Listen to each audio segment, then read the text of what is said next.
Hi, it's Luther here with my friend and pupil Nick Wright. Nick, you were saying to me on the golf course the other day that you're struggling with your pitching. What seems to be the problem mentally? Yeah, well, historically, I've always struggled with my pitching a little bit. It's the one area of the game where I don't really feel like I've got any control or consistency. Most other departments I feel reasonably accomplished and that I'm okay, but with pitching I feel like I have no clue. I don't know whether I'm taking distance off a full wedge, whether I'm trying to do an extended chip and run shot. Right. I'm really kind of all over the place with understanding how the shot works. And the big fear for me is shanking the wedge. I've always associated pitch shots with shanking for some other reason. I'm not quite sure, but it always feels to me that I'm going to shank the wedge shot. So I do everything to avoid hitting them. Okay. I will try extended bump and runs. I'll hit hybrid. You'll always avoid the wedge. I'll avoid the pitch shot wherever I can. Yeah. Okay. Well, I think, Nick, it's not just you. I think one of the most common faults across golfers of all abilities, but particularly club golfers, intermediate player, great with a full wedge, but less than a full wedge is a problem.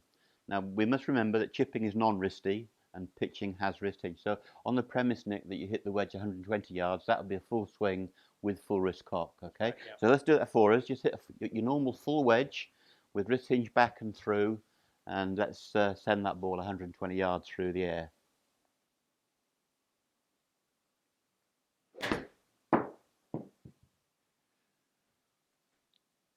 Very good. So Nick, a little bit light on distance. So just go hit one more for me. Okay. Now again, there wasn't as much commitment through the ball as Nick needed, and that's why the ball folded to the left a little bit. So come on, Nick, let's really fly the ball all the way this time. And again, that's an issue I have with anytime I have a wedge in my hands, really. It's a lack of commitment. I back off, yeah. Yeah, come on, slam dunk it, land it. There you go. Can you hear it? So folks at home, there's a classic example of deceleration of the first shot, creating inaccuracy, and the braver the shot, the straighter it becomes. All right, Nick, so what we're going to do is I'm just going to move you 30 yards nearer to the green. I'm going to give you a 3/4 shot as opposed to a full shot. Okay, so I got you at 90 yards there. Yeah, so this shot for real on the golf course with that water down the right is disaster for me. Well, Nick, the mistake is to make the full swing at a slower speed. That's what people do. They take a full swing and slow it down. No, we need a 3/4 backswing, but full commitment through the shot, okay? So we use the backswing to control how far the ball goes, not the through swing, because the through swing is always going to be a committed acceleration through the ball. Okay, so just trust yourself. You know your mechanics are good. You've just proved it. We just need to abbreviate the backswing and then go through with commitment. 3/4 and through.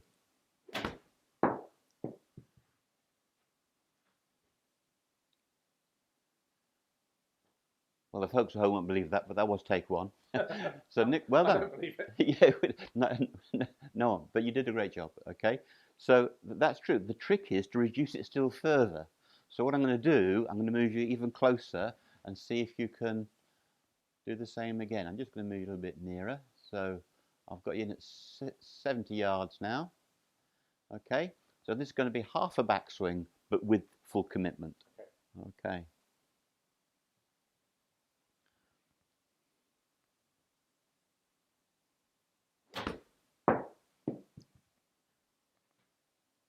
Excellent. So again, don't think for a minute that you hit that too hard. You didn't. The backswing was bigger than it needed to be for the job, okay? So just take another 2% off the backswing.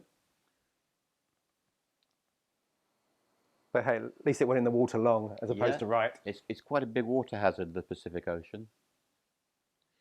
Okay, this is just half a backswing, but the same commitment through the ball. Very good. And even though that wasn't your best strike, because you kept the acceleration going, it was an okay shot. Deceleration is the killer. So many of you watching this at home think, well, it's the short game, Luther.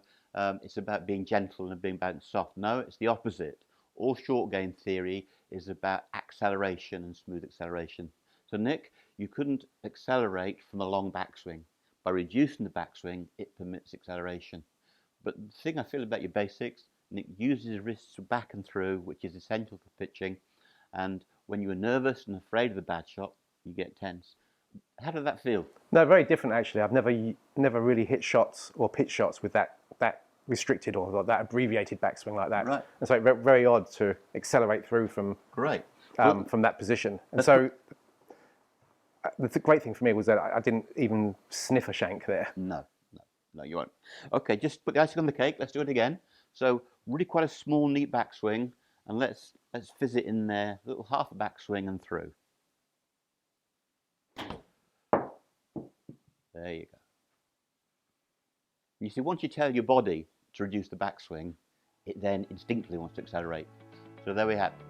At home, don't be afraid to accelerate, but you can't accelerate if your backswing's too big.